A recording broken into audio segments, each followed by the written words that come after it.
سر April میں ملاقات ہوتی ہے، وزیر خارجہ جاتے ہیں اسحاق ڈار صاحب، اس کے بعد یہ کہا جاتا ہے کہ جی یہ نئے دور کا آغاز ہو رہا ہے، پھر معاملات اس نہج پہ کیوں پہنچے ہیں؟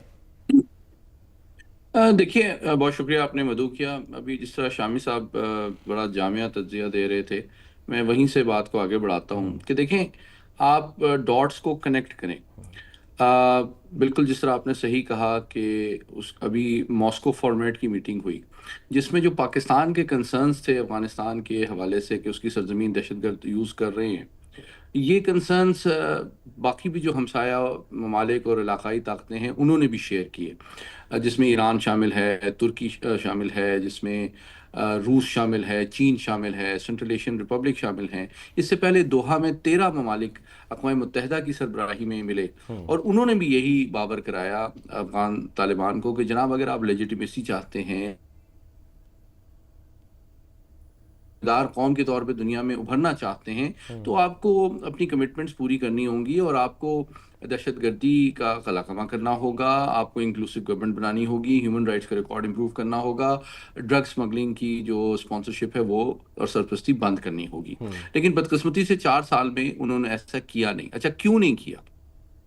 اچھا پھر آپ دیکھیے کہ اس ماسکو فارمیٹ کے فوراً بعد جس طرح ابھی شامی صاحب نے کہا، وہ ان کے عبوری وزیر خارجہ جو ہیں وہ بھارت کا رخ کرتے ہیں. یوں لگتا ہے کہ جب ان کے اوپر علاقائی ممالک کی جانب سے دباؤ بڑھا تو انہوں نے دیکھا کہ صرف بھارت ہی ہے جو کہ شاید وہ تھوڑی بہت ہماری سرپرستی کرے. اور پھر آپ دیکھیں جب کہ وہ موجود تھے بھارت میں، اسی دوران اتنے بڑے پیمانے پہ پاکستان کے اوپر حملہ کیا گیا.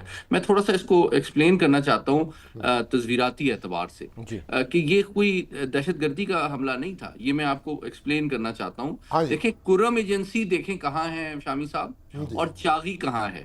ابھی آپ گوگل کریں تو تقریباً یہ کوئی 1200 کلومیٹر کا اسکیل بنتا ہے. فاصلہ ہے.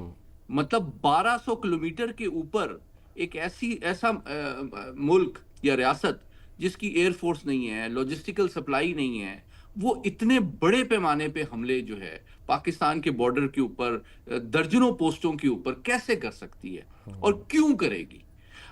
دوسری بات تو یہ پاسبل نہیں ہے کہ وہ مکمل ان کی لانگ ٹرم پلاننگ ہو، ان کو بھارت نے مکمل یاد دہانی اور یقین دہانی کرائی ہو کہ آپ کو لاجسٹیکل ایمونیشن اور دوسری سپلائیز اور مالی امداد ملے گی تو آپ پاکستان کو پہ جائیں. یہ